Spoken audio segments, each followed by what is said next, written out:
So in this video, we're gonna briefly go over Maltego. Before you could use Maltego, you need to go to Paterva.com and sign up for an account.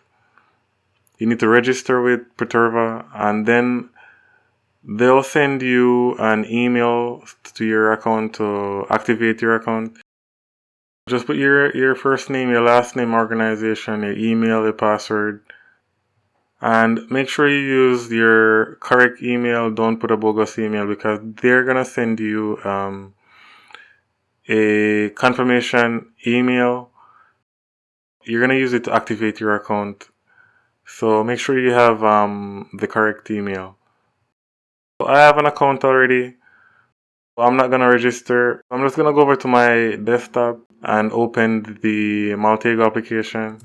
If you go to applications, if you see at the top where it says information gathering, that's the category that Maltego falls in, because we're going to be gathering information on a specified target.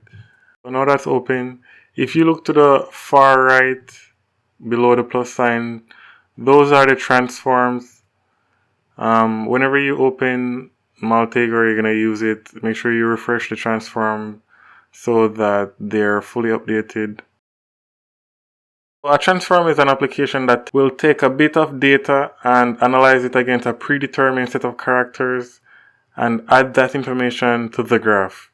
So it basically collects information and then you build up your graph just to increase the attack surface of your target. We won't get much in depth into this in this video. So this is basically it for now, and we'll go more in depth in the preceding video.